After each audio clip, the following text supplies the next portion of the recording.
Assalamualaikum warahmatullahi wabarakatuh. Perkenalkan, nama saya Nur Afika dengan NIM 32024002082 dari program studi manajemen informatika Politeknik Negeri Tambah. Pada kesempatan kali ini, saya akan mempresentasikan proyek mata kuliah kecerdasan buatan saya yang berjudul Klasifikasi Risiko Serangan Jantung di Indonesia menggunakan algoritma random forest. Selanjutnya adalah latar belakang masalah.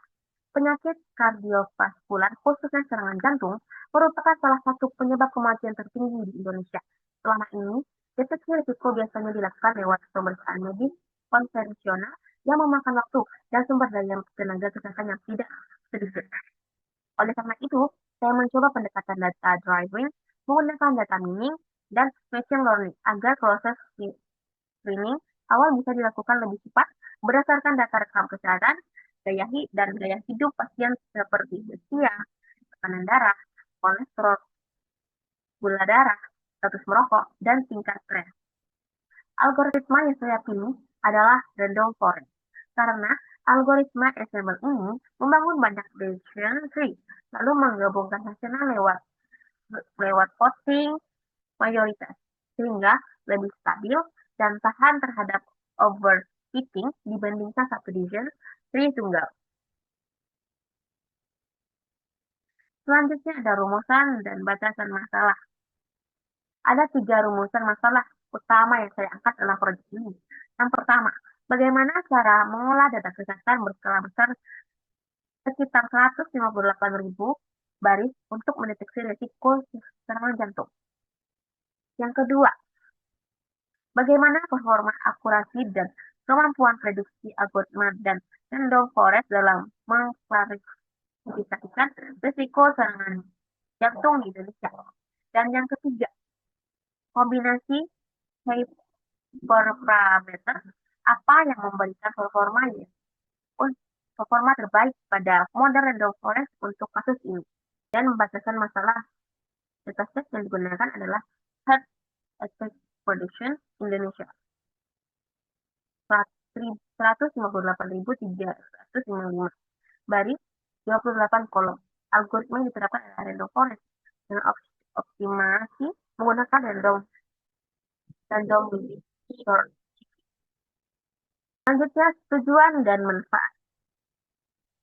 Tujuan penelitian ini adalah melakukan pra-pemprosesan dan pembersihan data dari anomali, membangun model klasifikasi random forest untuk memprediksi target heart attack, menentukan kombinasi hyperparameter terbaik menggunakan random mixed search CV, serta mengevaluasi model dengan metrik accuracy, version, recall, export, score, dan approach AUC. Nah, manfaatnya sendiri terbagi 3. Bagi saya, adalah sebagai penulis, ini memperdalam pemahaman praktis penerapan algoritma ensemble pada data kesehatan skala besar. Bagi akademik, bisa jadi referensi penerapan random forest untuk risiko kardiovaskular, dan bagi sektor kesehatan, ini menunjukkan machine learning sebagai alat bantu screening awal sebelum pemeriksaan medis lanjutan. Selanjutnya, sumber data dan variabel penelitian. Data yang saya gunakan berasal dari platform Kaggle, diunggah oleh Ankus Pandai dengan judul Heart Attack Prediction in Indonesia dalam format CSV. Dataset ini memiliki 158.355 baris dan 28 kolom variabel. Variabel dependennya adalah heart attack, yaitu variabel binar, di mana 0 berarti tidak berisiko dan 1 berarti berisiko. Sisanya 27 kolom adalah variabel independen yang terbagi menjadi 3 kelompok utama, metrik klinik dan laboratorium, riwayat medis kronis, serta faktor sosio-demografis dan gaya hidup pasien. Selanjutnya ada tinjau pustaka. Nah, secara teori, Data mining adalah proses menggali pola tersembunyi dari data besar, dan machine learning adalah cabang penerapan di mana sistem belajar dari data histori untuk memprediksi data baru. Klasifikasi sendiri adalah tugas menebak kategori. Klasifikasi sendiri adalah tugas menebak kategori suatu data berdasarkan pola yang dipelajari dari data latih lewat fase training dan testing. Random forest adalah algoritma ensemble learning yang membangun banyak decision tree secara acak, baik dari sisi sampel data lewat teknik bagging maupun dari sisi subset fitur pada tiap state. Lalu menggabungkan hasilnya lewat voting mayoritas. Kelebihannya lebih tahan overfitting, mampu menangani data berdimensi tinggi dengan campuran fitur numerik dan kategorikal, serta memberikan fitur importance untuk melihat kontribusi tiap fitur terhadap keputusan klasifikasi. Slide selanjutnya, bias. Sesuai dengan permintaan materi yang saya akan menjelaskan secara detail, landasan teori konsep klasifikasi probabilistik yaitu teorema Bayes. Secara definisi, teorema Bayes adalah aturan statistik yang berbasis probabilitas bersyarat untuk menghitung peluang terjadinya suatu peristiwa berdasarkan kondisi atau bukti yang mendahulunya. Rumus matematikanya adalah, nah, dalam implementasi kasus medis proyek saya, rumus ini dipakai untuk menghitung seberapa besar peluang seseorang mengalami serangan jantung atau sebagai kejadian. Jika diketahui atau bersyarat pada data klinis maupun indikator gaya hidup tertentu mereka sebagai pendekatan gaya hidup tertentu mereka. Nah, selanjutnya ada mengapa naik. Konsep Bayes ini diturunkan menjadi algoritma klasifikasi populer bernama Naive Bayes. Mengapa algoritma ini disebut naive atau lugu? Jawabannya karena algoritma ini mengasumsikan secara mutlak bahwa seluruh fitur prediktor bersifat independen atau saling bebas satu sama lain dalam mempengaruhi kelas target. Di dunia nyata, data medis, asumsi ini sering kali tidak realistis dan terkesan lugu. Sebagai contoh gitu usia, pasien pasti berhubungan erat secara biologis dengan tekanan darah atau kadar kolesterol mereka. Namun, Naive Bayes sengaja mengabaikan hubungan atau keterikatan tersebut demi mempermudah serta mempercepat proses komputasi perkalian probabilitas. Nah, metodologi penelitian. Fase pertama, penelitian eksperimen kuantitatif dengan data sekunder. Pengumpulan data atau video, eksplorasi data atau EDA, deteksi missing value dan anomali, tools, Python, pandas, dan keyboard. Fase yang kedua, processing, persiapan data, permodelan machine learning. Pertama, data cleaning dan imputasi. Kedua, ada encoding categorical. Ketiga, ada train test splitting, tools, Teaching Lord, dan pandas. Fase yang ketiga, pemodelan, pembangunan dan evaluasi model random forest, baseline model RF, optimasi, randomized first CV, evaluasi aquari F1 ROC, HUC, TOF,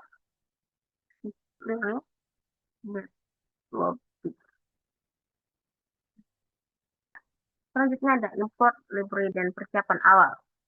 Sekarang saya masuk ke bagian implementasi coding ASCII dan fitur Jupyter Notebook saya. Tahap pertama, saya memanggil seluruh pustaka atau library Python. Untuk pandas ASCII. Nah, saya mau menggunakan pandas dan NumPy untuk memanipulasi data tabular.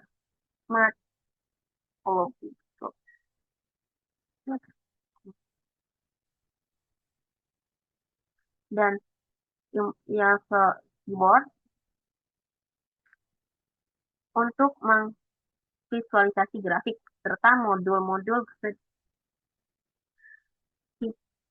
learning untuk pemodelan dan metrik evaluasi klasifikasi. Selanjutnya, data dalam program menggunakan perintah pd_tweet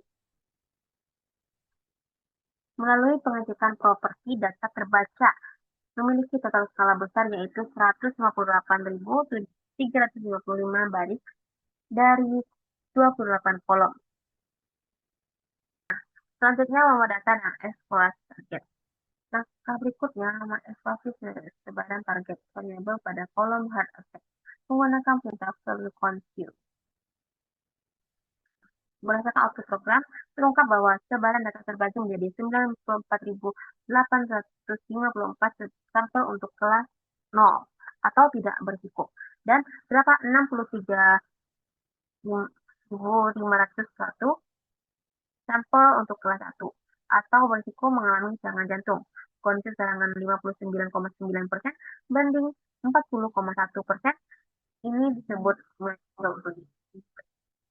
Kondisi ini sedikit tidak seimbang, namun masih dalam batas wajar, sehingga saya bisa langsung menangani nanti dengan parameter saat membagi data lagi uji tanpa perlu rekayasa blanching buatan. Selanjutnya, saya melakukan analisis dengan melihat ringkasan statistik deskripsi memakai fungsi df deskripsi untuk memantau jangkauan nilai data angka. Kemudian saya mengecek jumlah baris data yang kosong menggunakan kombinasi dengan df 0.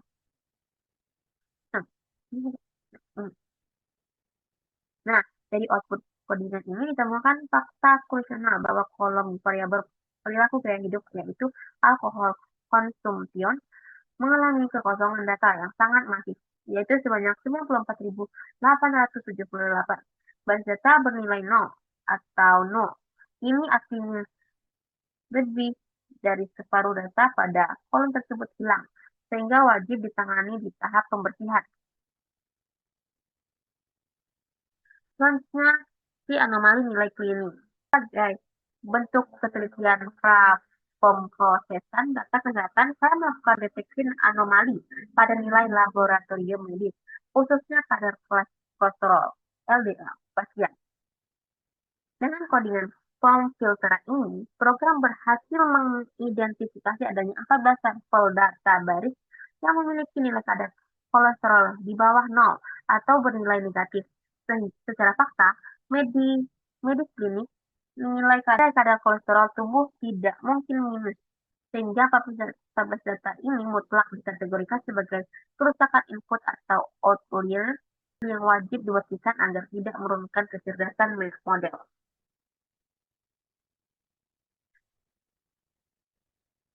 Selanjutnya, di slide ini saya menambahkan codingan untuk mengeksekusi pembersihan data yang rusak tadi.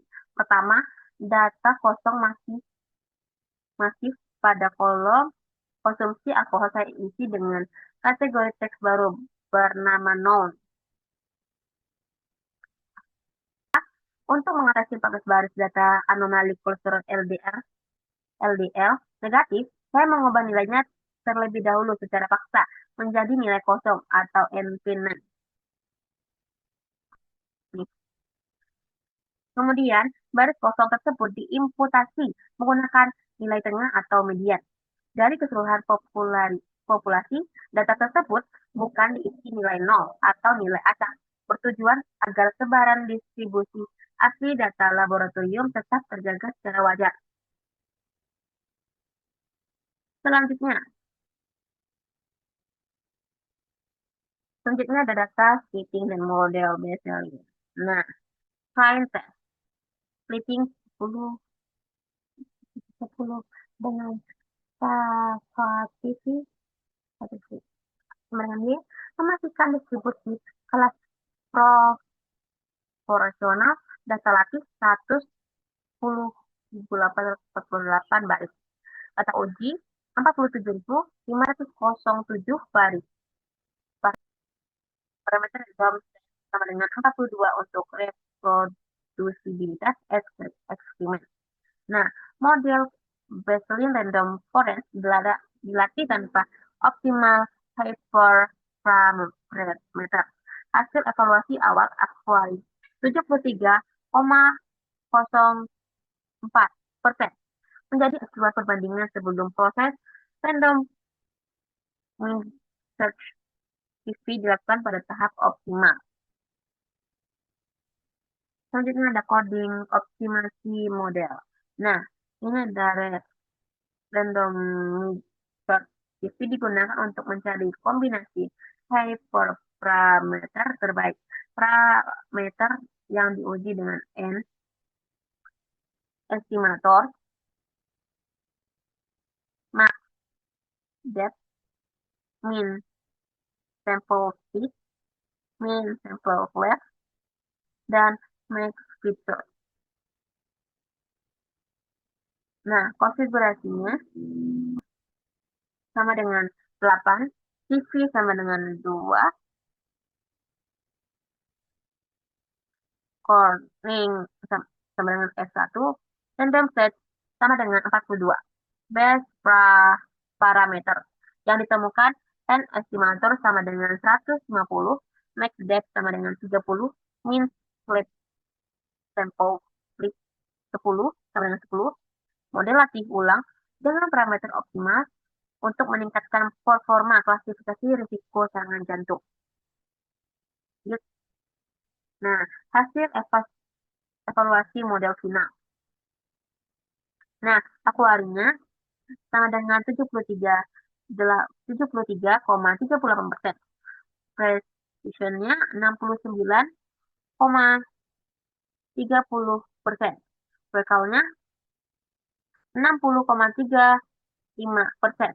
F1 score 64,52%. Roach AUC 81,14% atau good. Kelas 0 tidak berisiko. F1 score 0,79. Kelas 1 atau berisiko. F1 score 0,64. Saatnya mari kita bedah secara real persebaran tebakan benar dan salah melalui visualisasi grafik confusion matrix. Matrix memetakan 4 titik hasil pertama true negatif. Mencatat ada 23.363 pasien yang berhasil ditebak dengan sangat akurat bahwa mereka memang sehat. Kedua, true positif mencatat ada 11.498 pasien yang berhasil diidentifikasi secara tepat bahwa mereka berisiko tinggi serangan jantung. Yang ketiga, dapat false positif sebanyak 5.093 pasien sehat yang divonis sakit oleh model. Dan yang paling wajib diwaspadai secara klinis adalah temuan false negatif sebanyak 7.523 pasien. Ini adalah kesalahan tipe kedua, di mana model memprediksi pasien dalam kondisi aman atau sehat, padahal aslinya pasien tersebut berisiko tinggi terkena serangan jantung. Jenis kesalahan ini adalah yang paling berbahaya dalam dunia medis karena bisa berakibat keterlambatan penanganan fatal. Nah, di sebelah kanan melalui ekstraksi codingan seperti fitur importance, sistem berhasil meranking fitur yang paling mendominasi keputusan klasifikasi model. Terlihat jelas bahwa indikator klinis internal tubuh pasien seperti penyakit jantung terdahulu, status hipertensi, kadar kolesterol, usia, dan gula darah menjadi parameter dominan utama yang mempengaruhi kecerdasan prediksi model. Selanjutnya memasuki bab pembahasan. Secara umum, model Random Forest yang saya bangun pada 47.507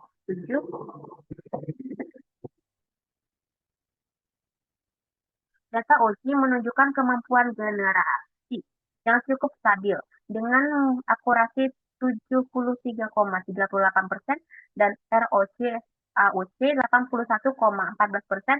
Namun, jika ditinjau lebih detail, ada kesenjangan performa antar kelas. Model jauh lebih baik mengenali pasien tidak berisiko dibanding pasien berisiko tinggi.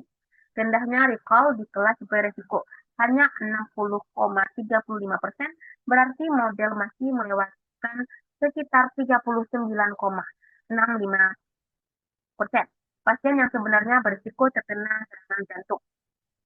Dan false negatif seperti ini sangat berbahaya dalam dunia medis. Ada dua faktor utama penyebabnya. Pertama, sifat data yang mildly inflated antara kelas 0 dan kelas 1. Kedua, tingginya missing value pada fitur gaya hidup seperti riwayat konsumsi alkohol yang membatasi model dalam mengekstrak pola perilaku pasien. Selanjutnya, kesimpulan. Dari kesimpulan proyek tugas akhir ini, saya menarik tiga kesimpulan utama. Pertama, tahap data screening mutlak diperlukan sebelum melakukan pemodelan data kesehatan. Terbukti dari ditemukannya 14 baris data anomali negatif pada kolesterol LDL yang merusak logika klinis. Kedua, algoritma random forest dengan konfigurasi bawaan berhasil memberikan performa yang andal dengan akurasi 73,38% dan ROC AOC 81,14% pada dataset skala besar berjumlah 148.355 baris data. Dan yang ketiga, meskipun model saat ini lebih optimal mengenali pasien tidak berisiko dibanding pasien yang berisiko nyata, namun nilai AUC yang tinggi tetap menunjukkan model ini punya potensi yang sangat baik untuk diimplementasikan sebagai sistem screening awal medis.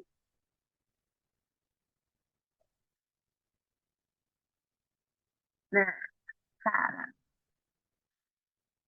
untuk pengembangan penelitian selanjutnya, saya menyarankan tiga hal penting. Pertama, menangani mission value secara lebih cerdas. Misalnya kolom alkohol consumption. Menggunakan teknik impulasi prediktif tingkat lanjut seperti K-Reward imputation, bukan sekedar diisi kategori kosong atau non. Kedua, menerapkan metode penyeimbang data bulanan seperti SMOOTH untuk mendongkrak kemampuan model mengenali kelas minoritas, yaitu pasien yang benar-benar berisiko sehingga nilai recall medis bisa ditingkatkan. Dan yang ketiga, melakukan studi komparatif dengan algoritma lain seperti KG-BOT, GBM, atau Neural Network untuk menemukan model dengan akurasi yang lebih tinggi. Demikian presentasi proyek kecerdasan buatan saya mengenai klasifikasi resiko serangan jantung di Indonesia menggunakan algoritma Fonen. Terima kasih atas perhatiannya. Maaf apabila ada salah kata. Wabillahi taufiq wal hidayah. Wassalamualaikum warahmatullahi wabarakatuh.